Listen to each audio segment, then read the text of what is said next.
did not have high expectations at all, but I ended up rating it 4.5. You don't think about a baby hummingbird being the size of a dime. Here's the thing. I really wanted to give this a solid shot. Bought me some flowers, bought me some plants for my garden that I plan on planting today. We'll see if I get that done. I did get a little bit bored reading about moss. That's my chaos gardening of the day. Hello everyone, welcome back to the channel and welcome back to another reading vlog. I'm really excited about this one because we're kind of going into this knowing very little about the books that we're reading, except we do have a theme. Because it is Earth Month and Earth Day is right around the corner, this week in this vlog we're reading all books about planet Earth, Mother Earth, our home, our love. So we're going to be reading some climate change books, lots of nonfiction in this one, I think. I'll put all the books on screen so you can see all the things that we're reading. I have 3 of them in front of me. A couple of them I put on hold at the library and I'm waiting on them to come in. So we'll just start with this for now. This is one that I got for free off of Thrift Books because I had a free book reward. So it was kind of a like, what the heck, let's just do it type of purchase. But it's called Last Child in the Woods, Saving Our Children from Nature Deficit Disorder. And I thought that sounded interesting. I think it's kind of an old book. Let's see. Yeah, 2005. So this is 20 years old, but I still thought that the concept sounded interesting. And I don't know if I'll actually end up finishing this, but I thought it would be fun to just throw it in there and see what it was all about. We've also got Apocalypse Never, Why Environmental Alarmism Hurts Us All. Something about this vlog, I really want to focus on climate optimism because we're all scared. Right? We're all scared about climate change. I don't think I can take any more of that anxiety. So I'm trying to read books that have a little bit more of a positive outlook on the whole situation. Maybe some actionable steps. Y'all know I love those. So this is one that sounded like it would fit that criteria. So we're probably going to read this. It says climate change is real, but it's not the end of the world. It's not even our most serious environmental problem. 2020 is when this was published. And then I also got Not the End of the World, How We Can Be the First Generation to Build a Sustainable Planet by Hannah Ritchie. This was published, I think pretty recently, 2024. So it's a fairly new release. The colors are beautiful. They match my nails a little bit, which is fun. And then I've got, like I said, a few library books that are coming in. I'm supposed to be picking those up this week. So we're going to be reading a bunch. Let's just get right into it. I don't even know which book I'm going to read first. I think we're going to mood read our way through this as well. So I'll keep you updated as I have updates.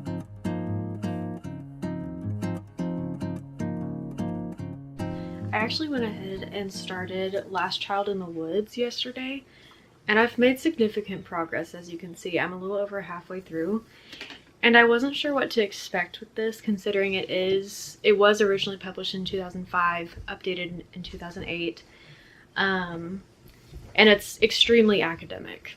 And normally I have a little bit of trouble getting super invested in a really academic book, but this one's got me. I like it. And it doesn't feel like one of those, like, kids should be outside and the computer's drawing their brain. I mean, yes, that's kind of the idea, but it's not all doom and gloom and boo-hoo, you're all raising your kids wrong.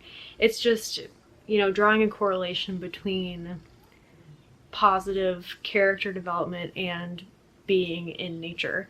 It's drawing correlations between nature and creativity and independence and all of the things that you want your child to possess.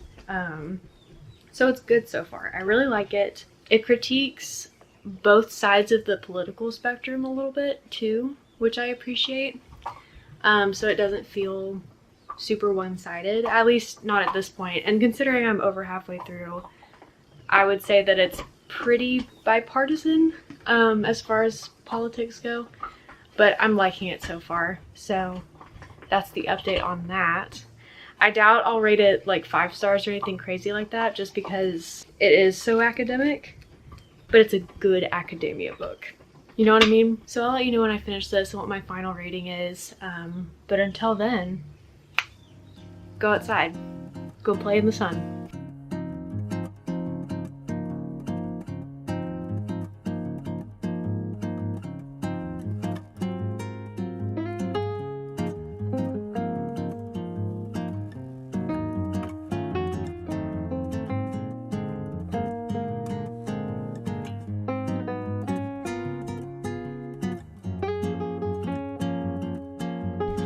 So, funny story, I actually ended up lending my mom Last Child in the Woods because I liked it that much.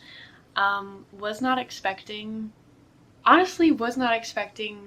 to rate it higher than a 3-star whenever I got it from Thrift Books. I did not have high expectations at all, but I ended up rating it 4.5 stars. Considering this book was written in 2005 originally and republished in 2008, I thought it was going to feel extremely outdated and almost like irrelevant in a way. But actually, I still find that a lot of the research holds up, a lot of the just the whole concept of the book holds up to me. And y'all know, I talk about this all the time. Anytime a book has actionable steps for the reader in the back of the book, my favorite thing. And not only that, but similar to how that librarian did the action steps, he split it into different categories based on profession, based on age range, based on if you were looking for like nature activities or further reading about nature, things like that. So it was just a really good like base resource, a really good starting place for like finding different avenues of research that I'm interested in. And I really liked the way that it tied in spirituality and religion to nature also. It just really expanded the whole conversation for me, and I thought that was really cool. And I know I talked about this before, but I liked the way that he approached politics because it didn't feel like it was totally one-sided. I think that I could tell which way he leaned politically, but I don't think that really influenced his research. Like it didn't feel too biased. It felt very bipartisan, very open-minded, which I appreciated a lot. So considering all of that, it was a really fantastic read. I read it really quickly. It was a good balance of like personal experience and research, which was great. It kept me engaged the whole time. And I didn't film any clips of me reading it because I just was I was really so enthralled with it that I wasn't really even thinking about filming. But I finished it. It was great. My mom's borrowing it now and she's gonna read it.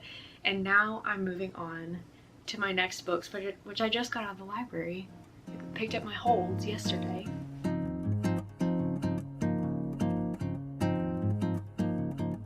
And they're all in the same series, all very short books, all by the same author. We've got The Hummingbird's Gift, Wonder, Beauty, and Renewal on Wings, which I'm about to start.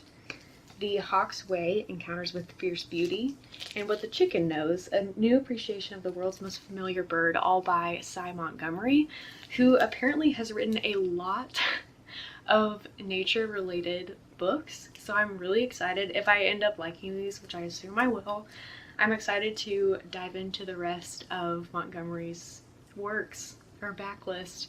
But I'm going to start these today. I'm feeling a little bit under the weather, a little bit PMS-y, so I think I'm gonna get in bed. I got my little PJs on, and I'm gonna start reading The Hummingbird's Gift. So that's what I'm gonna be up to, and that's your little update. I'll talk to you soon.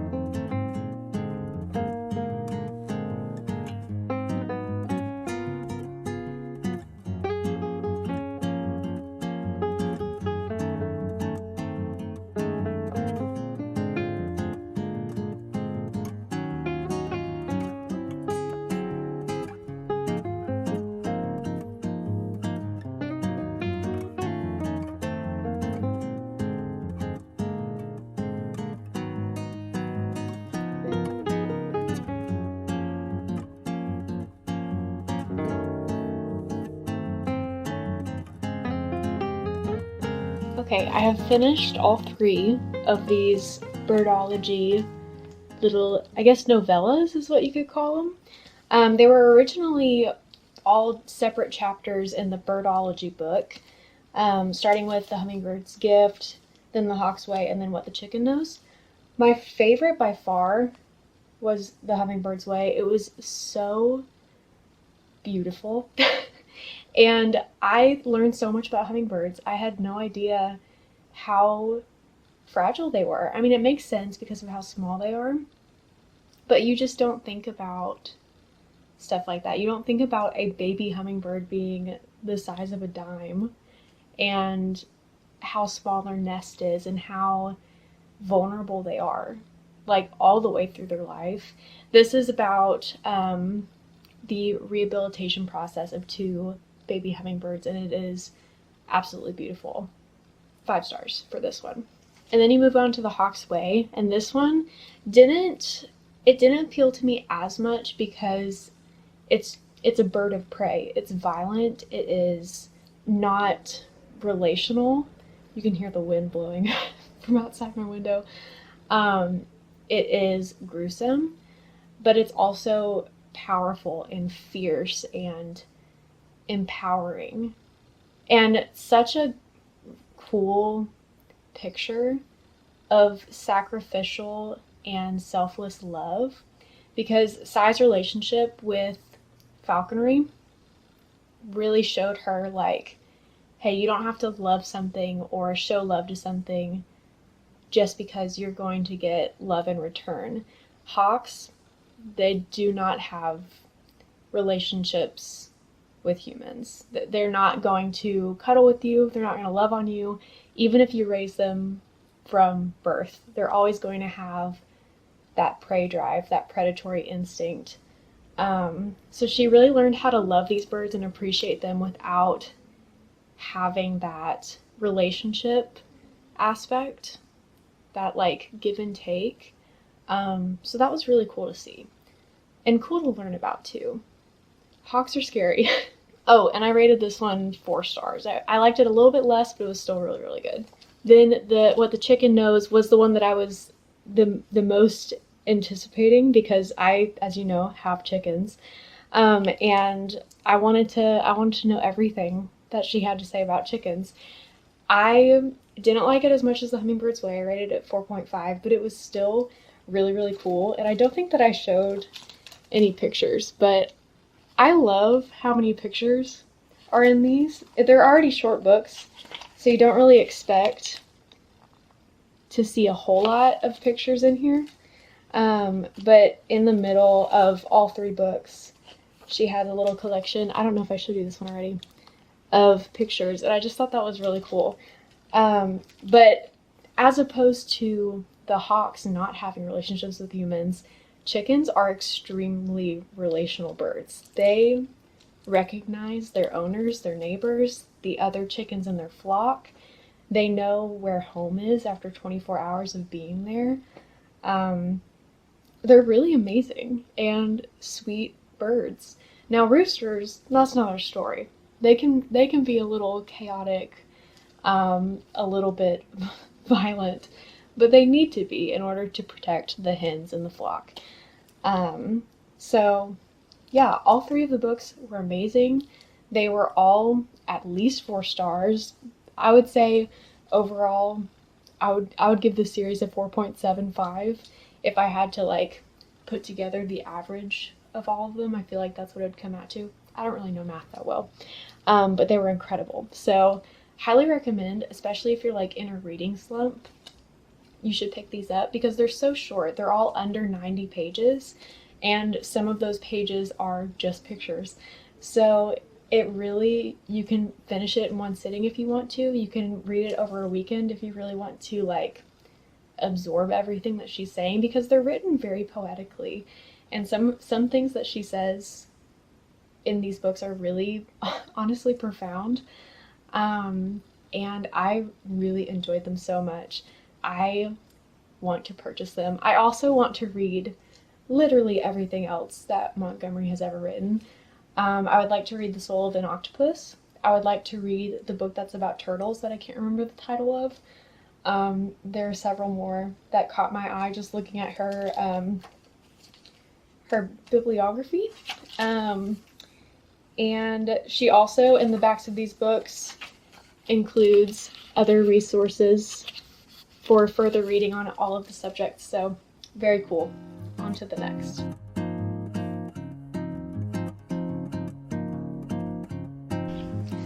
Unfortunately, I'm DNFing this one. And here's the thing. I really wanted to give this a solid shot. I really wanted to get at least a significant way through this.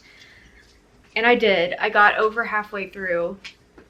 Because just because something is controversial or like a little bit outlandish doesn't mean that it's not true or good information.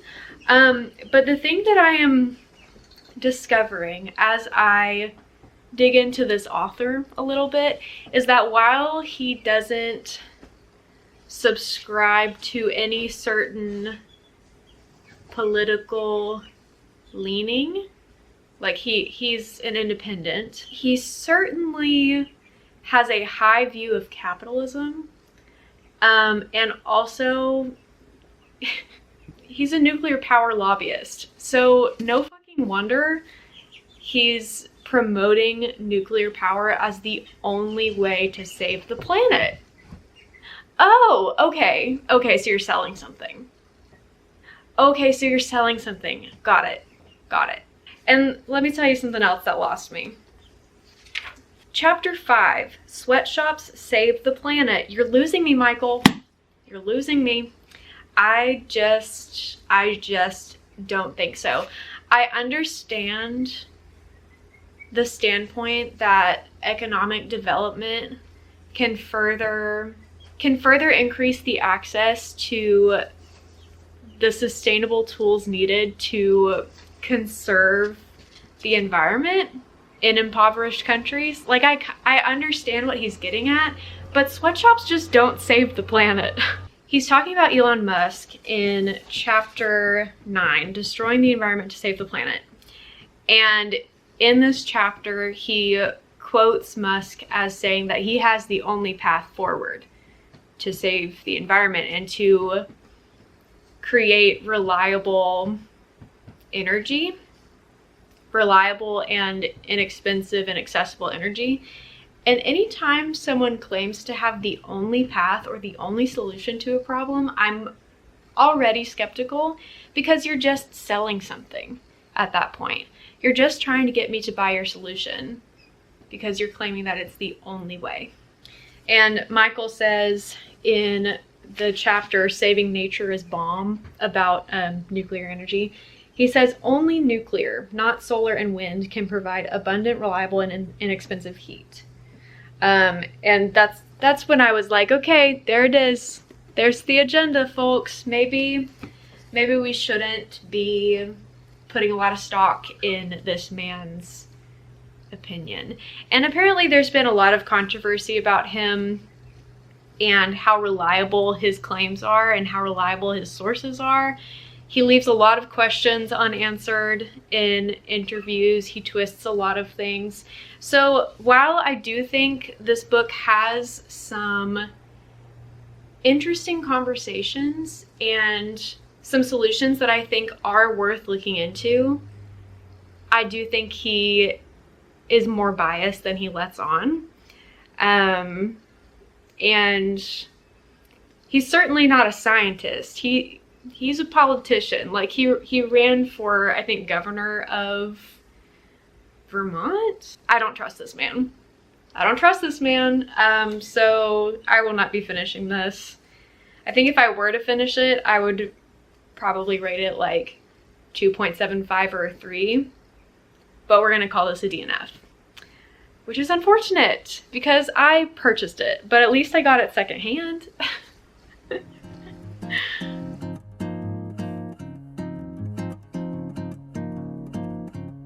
Now that we got that flop out of the way, I want to try Not the End of the World.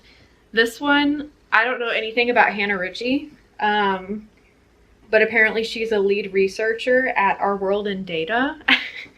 So I will probably do a little bit of a deep dive on who Hannah Ritchie is before I even start reading this, because now I'm skeptical of all of my authors for this video. But I am a little bit more optimistic about this one. Maybe it's the pretty colors, maybe it's because it's written by a woman, maybe I'm biased because of that. But I have a little bit more of an optimistic vision for this one. So we'll see how it goes. Hopefully I don't have to DNF this one as well. I'll update you soon. Hello, welcome back. If this vlog is late for some reason, it's because I'm enjoying the outdoors so much. I've been out and about all morning, went to the farmer's market for the first time this season, bought me some flowers, bought me some plants for my garden that I plan on planting today. We'll see if I get that done. Also got me a coffee.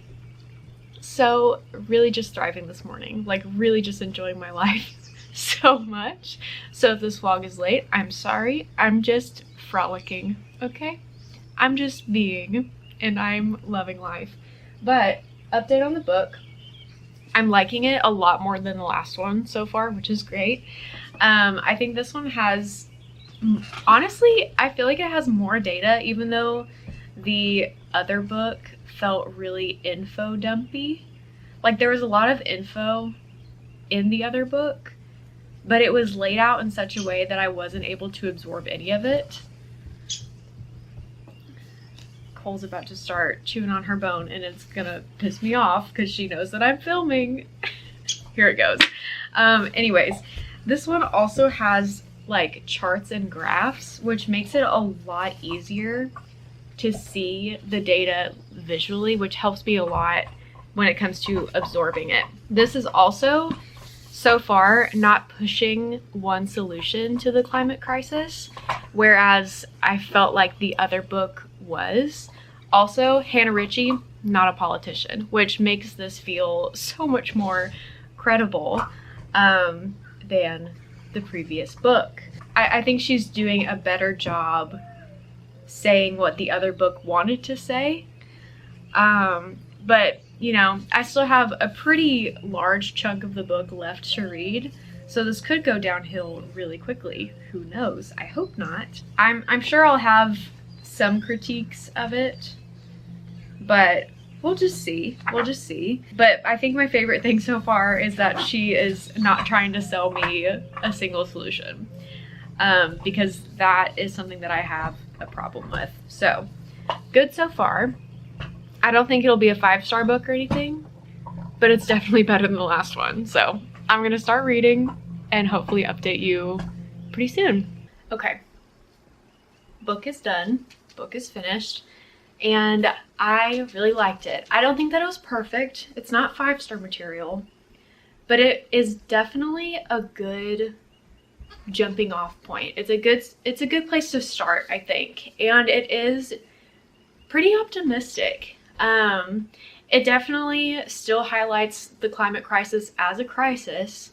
It is something to pay attention to. It is something to legitimize and bring awareness to, but it's not something to freak out about. There's no cause for daily panic, especially if you are in a position where you are like actively learning about climate change, actively attempting to make a difference in environmental care and activism, and letting your government representatives know that you care about the environment and climate crisis things. You care about sustainable energy, you care about sustainable agriculture. It's not a threat to life as we know it in the near future, which is how it's been explained to me in a lot of environmental spaces on the internet. There's a lot of fear-mongering going on that I think is actually really damaging to the cause. This is a very good place to learn about all of that, to get actual data. Again, I love to see a chart and a graph. It just makes the data so much more tangible for me, so much more understandable, and so much more applicable as well. And something else that I really loved about this, which I think I've already said, so I'm going to be a little repetitive, is that Hannah Ritchie explains that the climate crisis solution, getting tongue twisted, is not a one-size-fits-all situation. Like, just eliminating plastic globally is actually like detrimental to sustainable living, because plastic is actually, used in the correct way, it's a very good way to work with the planet instead of against it in terms of sustainable technology. She also goes through different types of renewable energies. She does talk about nuclear a lot. She does talk about solar a lot, and like kind of the pros and cons of each different thing. She talks about the amount of land that is used with each type of renewable energy. She talks about carbon emissions and like how that relates to all types of energies. It's just a lot of stuff that I feel like is baseline information when it comes to learning about climate change, stuff that I really needed to dig into, because I know about climate change, but I don't know how carbon emissions affects the planet when it comes to different types of energies. Like I wanted to know those types of specifics, and she came through for me. She also talks about food waste. She talks about diet, like where should you make changes in your diet in order to help the planet? Should you cut out all meat? Should you go vegan? Should you drink oat milk or almond milk? And she goes through all of this, and she's kind of like, there are some answers that are like very evidence-based, and it's like, hey, yeah, if you want to help the planet, probably stop eating red meat. Like, that's baseline. You should reduce that like immediately. But just going vegan is not always the answer. Some people cannot afford to go vegan. Something else that this book did that the other one didn't is I feel like it's much more intersectional. I won't say that she's perfect in this, because I think that there are some communities that were underrepresented in this book, but she talks about disabled people and how you can't give them a one-size-fits-all solution to the climate crisis, because some people need straws, for example. That's something that she talked about. She talks about people that live in poverty and how they can't make all these big changes. They can't get an electric vehicle because they can't afford it. She makes sustainability accessible for everyone. She kind of gives you different levels of sustainable living. You don't have to completely change your entire lifestyle to live a sustainable life. It's not all black and white. There are a lot of gray areas. You don't have to eat completely 100% plant-based. You don't have to, live off grid. She even talks about how rural living can be more detrimental to the climate than living in a city. A lot of that has to do with transportation. Cities usually have better infrastructure when it comes to public transit. Rural communities don't really have that. To sum it all up, she just really does a good job making sustainability accessible for everyone. It's not a 5-star book. I think that there are some things that she could have dived deeper into, but it's good. I think I'm gonna end up rating it 4.5. I think that's where I'm gonna land. And I'm glad that I own this. I think it's one that I'll come back to and reference, because the way it's organized is really nice and really easy to like refer back to things. She splits it up in a very good way. So that's how I feel about this. I'd recommend it. I think you should pick it up if you're interested in learning about climate change, if you're interested in learning about how to live sustainably in the specific situation that you're in. It's very good. On to the next. I don't know what I'm reading next. Let's find out together.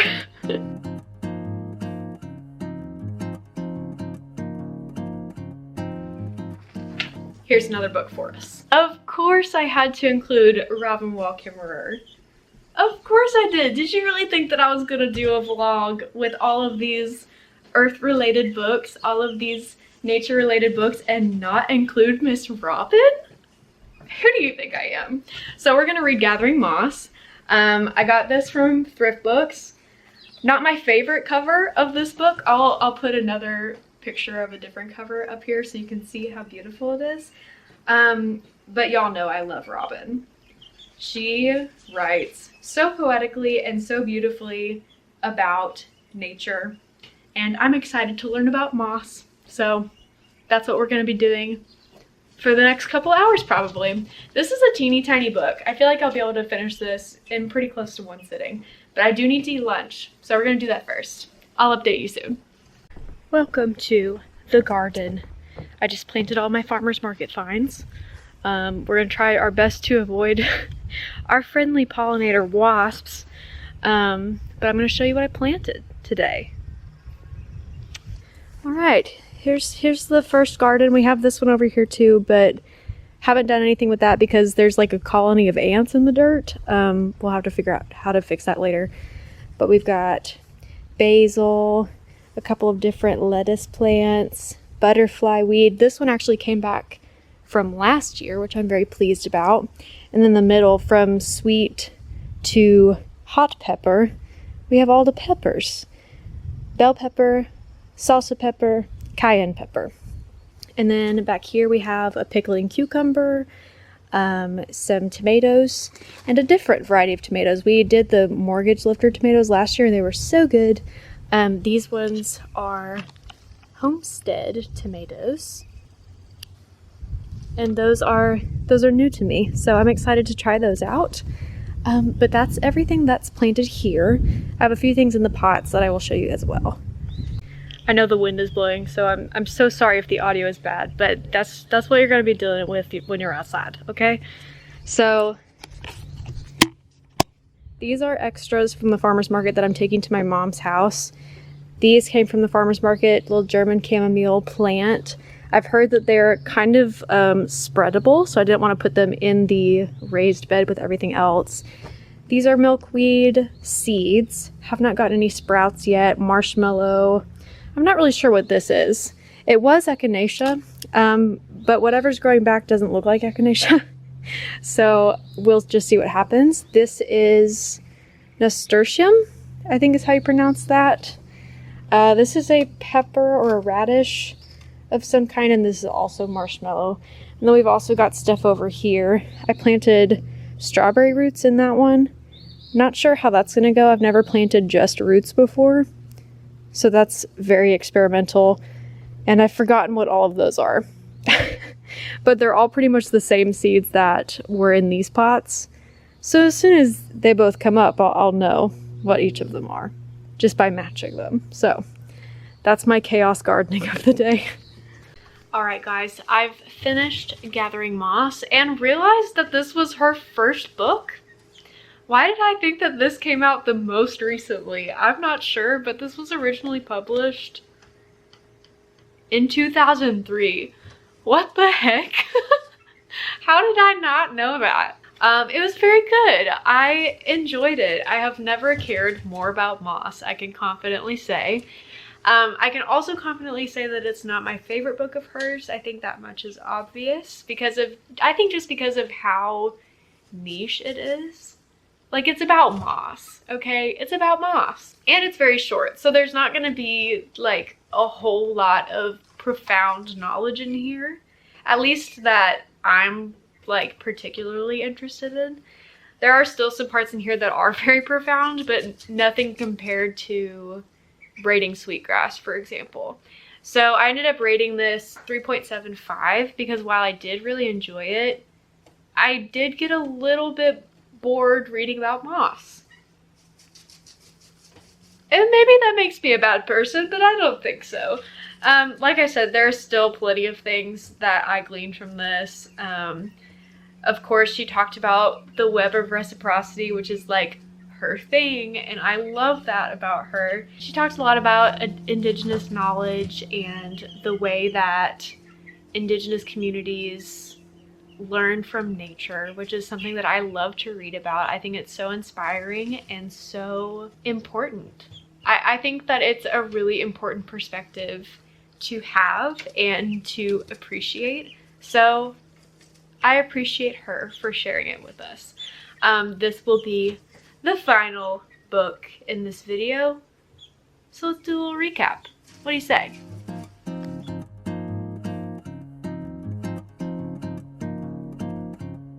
We finished a lot of books in this vlog. I'm honestly kind of impressed. I know that I didn't film a whole lot of my thoughts like throughout reading them. I pretty much just updated you when I finished them, but I feel like that's fine. I think we finished 6 books. Let me count them. Yeah, we finished 6 books. We finished 6 books! I feel like the end reviews are plenty. And we also had a 7th book that was a DNF, so that made things a little bit interesting. I feel like that's pretty sufficient for a reading vlog, don't you say? Now let's see, favorites. I'm looking at my story graph right now. The Hummingbird's Gift was definitely a favorite. That's a 5-star read from this video. And then in second place, we've got 3 books, all at 4.5 stars. We've got Not the End of the World by Hannah Ritchie, What the Chicken Knows by Cy Montgomery, and Last Child in the Woods by Richard Louv. With the 4-star rating, we've got The Hawk's Way, also by Cy Montgomery, and then 3.75, A Gathering Moss, Robin Wall Kimmerer, and then the DNF, Apocalypse Never. Let's pretend like we never read this. Can we pretend? Okay.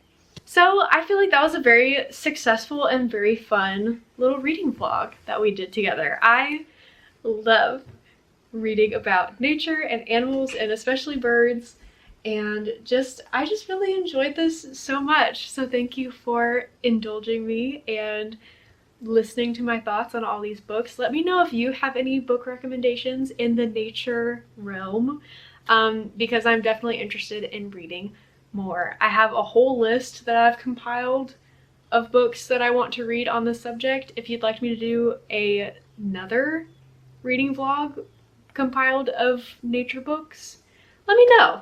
I'd be happy to do it again. I think that'd be fun.